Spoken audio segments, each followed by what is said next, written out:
അസ്സാം വലൈക്കും, welcome back to taste of funs. ഇന്ന് നമ്മളൊരു അടിപൊളി ചിക്കൻ ഫ്രൈൻ്റെ റെസിപ്പി ആട്ടോ ട്രൈ ചെയ്യുന്നത്. ഞാനിവിടെ ലെഗ് പീസ് വെച്ചിട്ടാണ് ഉണ്ടാക്കിയെടുത്തിട്ടുള്ളത്. അങ്ങനെ ലെഗ് പീസ് തന്നെ വേണമെന്ന് നിർബന്ധമൊന്നുമില്ല, നമുക്ക് ഏതൊരു പീസ് വെച്ചിട്ട് ഉണ്ടാക്കിയെടുക്കാം. നമ്മൾ നോർമലി ഉണ്ടാക്കുന്നതിൽ നിന്നും കുറച്ചൊരു വെറൈറ്റിയാണ്, പക്ഷേ വളരെ സിമ്പിളാട്ടോ, നല്ല ടേസ്റ്റിയാണ്. അപ്പോൾ നിങ്ങൾ എല്ലാവരും ഒന്ന് ട്രൈ ചെയ്ത് നോക്കണം. അപ്പോൾ നമുക്കത് എങ്ങനെ ഉണ്ടാക്കിയെടുക്കണമെന്ന് നോക്കാം. അപ്പോൾ ഞാനിവിടെ കുറച്ച് ലെഗ് പീസ് എടുത്തിട്ടുണ്ട്. നമ്മളെ കയ്യിൽ ഏത് പീസാണുള്ളത് അത് വെച്ചിട്ട് ചെയ്യാം. ഇനി നമുക്കിതിൻ്റെ എല്ലാ ഭാഗത്തും നല്ല ഡീപ്പായിട്ടൊന്ന് കട്ട് ചെയ്ത് കൊടുക്കാം. നമ്മൾ കായം തേക്കുന്ന സമയത്ത് മസാലയ്ക്ക് എല്ലാ ഭാഗത്തും പിടിക്കാൻ വേണ്ടിയിട്ടാണ് നമ്മളിങ്ങനെ കട്ട് ചെയ്ത് കൊടുക്കുന്നത്.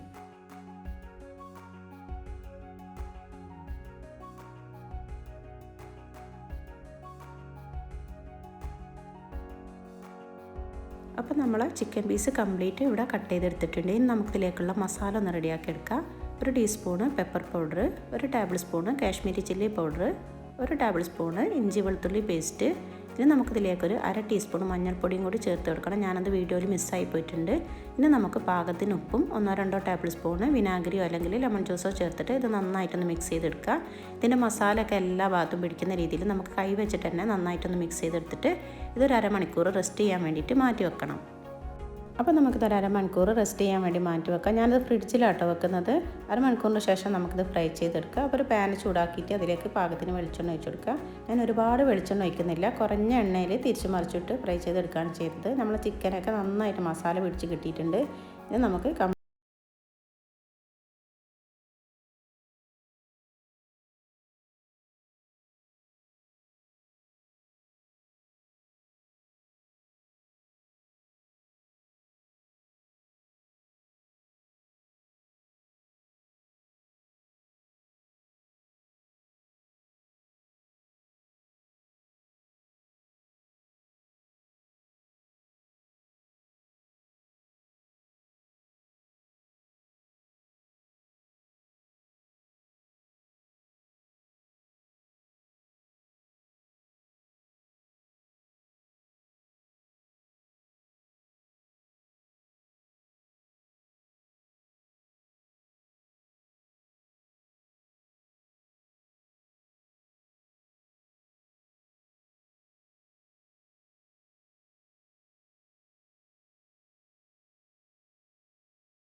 അപ്പോൾ നമ്മൾ അടിപൊളി ചിക്കൻ ലെഗ് ഫ്രൈ ഇവിടെ റെഡിയായി കിട്ടിയിട്ടുണ്ട്. ഡ്രൈ റോസ്റ്റാണ്, എന്നാൽ സോസൊക്കെ ചേർത്തുകൊണ്ട് കുറച്ച് ജ്യൂസിയാണ്.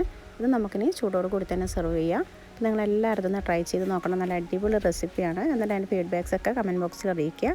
അപ്പോൾ ഇൻഷാ അല്ലാഹ് നല്ലൊരു അടിപൊളി റെസിപ്പി ആയിട്ട് നമുക്ക് അടുത്ത വീഡിയോയിൽ കാണാം.